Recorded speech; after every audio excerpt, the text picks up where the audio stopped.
नमस्ते।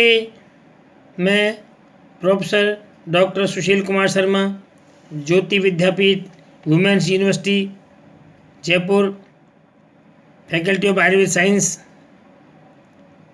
BMS second year, Rasashastra एवं भेषज कल्पना विषय।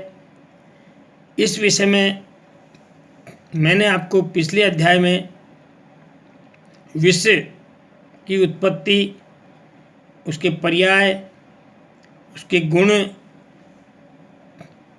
उसके भेद के बारे में बताया।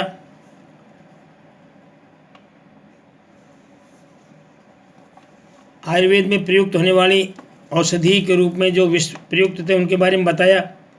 अब मैं आपको विष की और अन्य जानकारियां विष के बारे में इस अध्याय में देना चाहता हूं। कृपया ध्यानपूर्वक सुने, देखें। जाति भेद से जो विष है 4 प्रकार का होता है।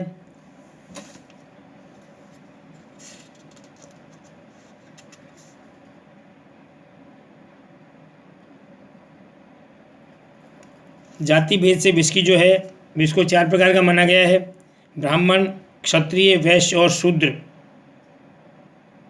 इसमें ब्राह्मण रसायन कर्म में काम आता है, क्षत्रिय रस कर्म में काम आता है, वैश्य कुष्ठ आदि रोगों को हरण करने के काम में लिया जाता है, और शूद्र मनुष्य मारणार्थ प्रयोग में काम में लिया जाता है। इस प्रकार से इसके चारों के वर्णन किए गए हैं। जाति भेद से 4 प्रकार का: ब्राह्मण, क्षत्रिय, वैश्य और शूद्र। ब्राह्मण रसायन कर्म के लिए, क्षत्रिय रस कर्म के लिए, रस कर्म का मतलब औषधि के लिए, वैश्य कुष्ठ आदि रोगों को नष्ट करने के लिए, और शूद्र जो है मनुष्य के मारणार्थ मतलब मनुष्य के जीवन को जानबूझ के मारने के लिए प्रयोग करें, वो शूद्र जाति का होता है। इसकी परीक्षा, जाति जानने के लिए विष की परीक्षा कैसे करते हैं उसके लिए शास्त्रों में बताया है। उबलते हुए दुग्ध पात्र में, उबलते हुए खोलते हुए दूध पात्र में ब्राह्मण विष डालने पर यदि दूध श्वेत हुई रहे, दूध का वर्ण श्वेत होता है, श्वेत ही रहे, तथा उसका दूध का रंग नहीं बदले, तो उसे ब्राह्मण विष समझना चाहिए। उबलते हुए दूध में कोई विष डाला जाए और अगर वो विष डालने के बाद दूध अपना कलर नहीं बदले, श्वेत ही रहे, तो उसे ब्राह्मण विष समझना चाहिए। उबलते हुए दूध पात्र में विष डालने पर दूध का वर्ण रक्त हो जाए, तो उसे क्षत्रिय विष समझना चाहिए। परीक्षा है दूसरे की, अगर उसका कलर बदल जाए, उसका रक्त कलर हो जाए, रक्त यानी लाल रंग का हो जाए, तो उसे क्षत्रिय विष समझना चाहिए। इसी प्रकार उबलते हुए दूध पात्र में विष डालने से दूध का वर्ण यदि पीत वर्ण का हो जाए, तो उसे वैश्य जाति का विष समझें। ये इसकी परीक्षा है। एक ही परीक्षा है, एक ही दूध में डालें, दूध पात्र में उबलते हुए में, उसकी एक ही पात्र में तीनों चारों परीक्षाएं हैं। अगली परीक्षा, उबलते हुए दूध पात्र में विष डालने पर यदि दूध का वर्ण कृष्ण वर्ण का हो जाए, तो उसे शूद्र जाति का विष समझना चाहिए। ये इस प्रकार से तीनों चारों जाति, ब्राह्मण, वैश्य, क्षत्रिय और शूद्र जाति के दूध की परीक्षा इस प्रकार से की जाती है। ऐसी परीक्षा करके ही इसके बारे में जान लें कि कौन सी जाति का है। इसके अलावा विष के बारे में जो कहा गया है, विषम प्राणहरम प्रोक्तम, विष को प्राणहर कहा है। व्यवायी च विकासी च, वात श्लेष्म हृदय आग्नेयम योगवाही मदावहम, तदेवं युक्ति युक्तम तु प्राणदायी रसायनम, पथ्यासिनाम त्रिलोचनम ब्रहणम वीर्यवर्धनम। ये आयुर्वेद प्रकाश का श्लोक है।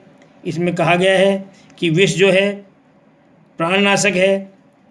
प्रोक्तम कहा गया है कि विष प्राणनाशक है, व्यवायी है और विकासी, व्यवायी और विकासी गुणों से युक्त होता है। ये वात श्लेष्म और हृदय आग्नेय योगवाही है, मद को करने वाला है। लेकिन युक्ति युक्तम, यदि युक्ति युक्त यानी युक्ति पूर्वक इसका प्रयोग किया जाए, युक्ति पूर्वक शुद्ध करके शास्त्रों के अनुसार इसका प्रयोग किया जाए, तो ये प्राणदायी रसायनी, प्राण को देने वाला है और रसायन कर्म को करने वाला है, ऐसा शास्त्रों में कहा गया है। पथ्यासिनाम, और पथ्य का सेवन करें, रस सेवन करने वाले पथ्य का अपथ्य का सेवन नहीं करें, पथ्य का सेवन करें। त्रिदोषग्नम, तीनों दोषों का समन करने वाला है। ब्रहणम, ब्रहण का मतलब पुष्ट, शरीर को पुष्ट करने वाला है। और वीर्यवर्धनम, और वीर्य का वर्धन करने वाला है, यानी जो सातवीं धातु है वीर्य, उसका वर्धन करता है। इसका मतलब सातों धातुओं को बढ़ा करके अंत में वीर्य धातु का वर्धन करता है। तो धातु वर्तक भी इसे कहा गया है। इतना विश्व गुणकारी होता है। इसके बारे में इस प्रकार से कई ग्रंथों में श्लोक लिखे हैं, लेकिन ये सबसे अच्छा श्लोक आपको बताया, इसको याद करना है आपको। मैं आपको मेरे नोट्स में लिख दूंगा, उसको याद करना है आपको। एक बार पुनः बताता हूँ। विषम प्राणहरम प्रोक्तम व्यवाही च विकासी च वात श्लेष्म हृदय आग्नेयम योगवाही मदावहम तदेव युक्तम ते प्राणदायी रसायनम पथ्यासीनाम त्रिदोषग्नम ब्रहणम वीर्यवर्धनम। इस प्रकार से इसके गुण कहे गए हैं, 4 प्रकार के हैं। अब आगे मैं आपको स्थावर विष जन्य विकार बताता हूँ। स्थावर विष जन्य क्या विकार हो सकते हैं, उसमें है स्थावर विष खाने से विकार उत्पन्न, ज्वर हो जाएगा, हिक्का हो जाएगी, दंत हर्ष, दंत में हर्ष हो जाएगा, दंत में लगने लगेगा, गर्म ठंडा पानी हर्ष हो जाएगा, गल ग्रह, गले में ग्रह हो जाएगा, गला खराब हो जाएगा, फेन युक्त वमन, और झाग, जैसे झाग वाला वमन होने लगेगा, झाग सहित वमन होने लगेगा। अरुचि, अरुचि होगी भोजन में। श्वास, श्वास से मूर्छा उत्पन्न होगी, श्वास लेने में तकलीफ होगी, मूर्छा उत्पन्न हो जाएगी। इस प्रकार के ये लक्षण उत्पन्न होंगे यह स्थावर विषजन्य विकार। विष के 10 गुण कहे गए हैं। कौन से 10 गुण हैं विष के? विष के 10 गुण ये हैं। लघु रुक्ष मासु, ये श्लोक याद करना है आपको, बता दूंगा मैं आपको, इसमें मेरे नोट्स में दूंगा। लघु रुक्ष मासु विषदम व्यवायी तीक्ष्णम विकासी सूक्ष्म च उष्ण अनिर्देश रसम, उष्ण है अनिर्देश रसम 10 गुणम युक्तम विषम तज्जयी। विष के इस प्रकार से 10 गुण होते हैं। ये चरक चिकित्सा स्थान में लिखा गया है। क्या क्या गुण हैं रस के? इसके गुण चरक ने क्या लिखे हैं? ये लघु है, रूक्ष है, आशु शीघ्र कार्यकारी है, विशद है, व्यवायी है, तीक्ष्ण है, विकासी है, सूक्ष्म है, उष्ण है एवं अव्यक्त रस है। ये 10 गुण महर्षि चरक ने कहे हैं। ये विष के 10 गुण हैं। ये अमृत तुल्य है। विष को अमृत तुल्य योनि होने का निर्देश कहे। हे क्षीर सागर मंथन के क्रम में दोनों विष और अमृत पृथक पृथक क्षीर सागर से उत्पन्न हुए तथा दोनों के गुण भी पृथक हैं। फिर भी मात्रा पूर्वक सेवन करने से विष भी अमृत जैसा ही गुणकारी होता है और मात्राधिक सेवन से अमृत भी विष के समान हो जाता है। अतः मात्रा पूर्वक द्रव्यों का प्रयोग ही विष एवं अमृत बनने का कारण होता है। मतलब दोनों बात यदि मात्रा पूर्वक सेवन करोगे तो विष भी अमृत है और मात्रा पूर्वक सेवन नहीं करोगे तो अमृत भी विष के समान है। इसलिए इसको मात्रा पूर्वक सेवन करने की विधि के बारे में शास्त्रों में बताया गया है। मात्रा पूर्वक ही सेवन करना चाहिए। आगे इसका वर्गीकरण लिखा है। प्रधान भेद, उपभेद। प्रधान भेद में स्थावर भेद और जंगम, उपभेद में कृत्रिम और दोषी विष, स्थावर में मूल विष, पत्र विष, फल विष, पुष्प विष, त्वक विष, क्षीर विष, सार विष, निर्यास विष, धातु विष और कंद विष। ये 10 प्रकार के विष हैं। जंगम विष में दृष्टि, निश्वास, मतलब दृष्टि यानी देखने से भी, निश्वास से, दांत से, नख से, मूत्र से, पुरीष से, शुक्र, लालास्राव, आर्तव और दंश विष। इस प्रकार से जंगम विष कहे गए हैं। जंगम विष में आगे बताया है अवमर्दित, मतलब अवमर्दन से भी हो जाता है। गुदा, अस्थि, पित्त, शूक और दृष्टा, इस प्रकार से 16 जंगम विष कहे गए हैं।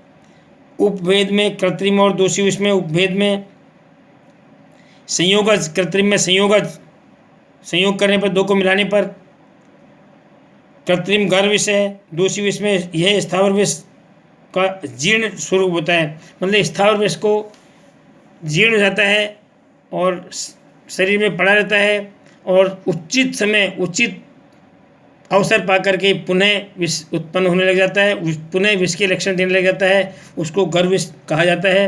मतलब उस वक्त तो व्यक्ति अपनी पाचक अग्नि से या शरीर के ठीक होने की वजह से उसको कोई लाभ हानि नहीं पहुंचाता, लेकिन समय अनुकूल अवसर पाकर वही विष आपको गर्विष के रूप में पड़ा रहता है और वो समय आने पर आपको हानि पहुंचाता है, उसको गर्विष कहा गया है। स्थावर विष के अधिष्ठान और जंगम विष के अधिष्ठान में कहे गए हैं। कौन कौन से स्थान हैं? जंगम विष के 16 स्थान हैं, अधिष्ठान है, और स्थावर विष के हैं वो दोनों बता रहे हैं आपको, पहले बता ही दिए थे आपको। इसके श्लोक है मूलम पत्रम फलम पुष्पम त्वक क्षीरम रसाम मेव च निर्यासो धातवश्च कंदस्य दशम स्मृतम, ये 10 हो गए।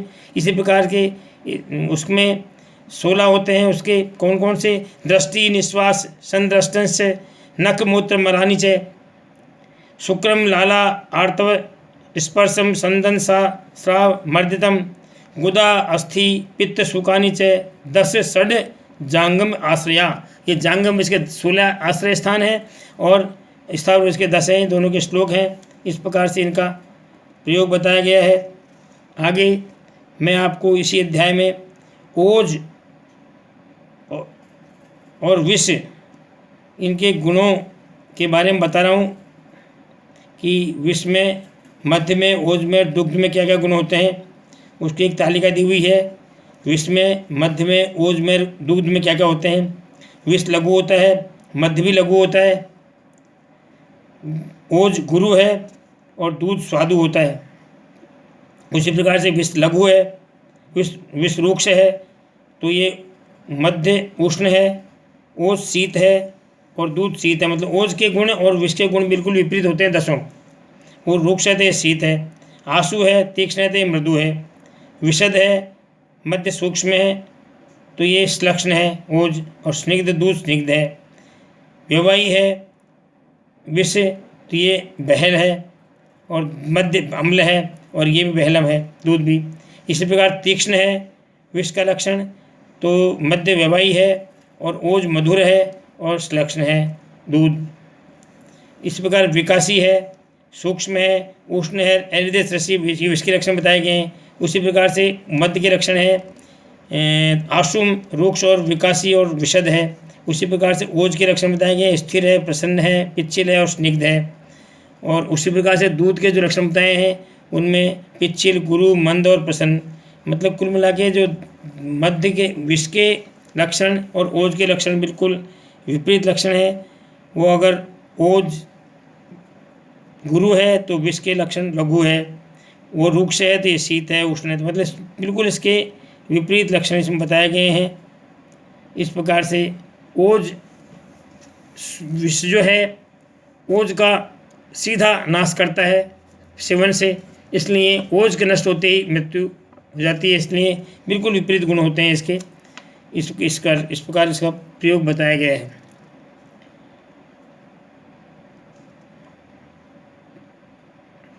ओज के जो गुण है उसका श्लोक है लघु रूक्षमासु विशदम व्यवायी तीक्ष्णम विकासी सूक्ष्म च उष्ण अनिर्दिष्ट रसम 10 गुणयुक्तम विषम तज्जयी, छोड़ देना चाहिए।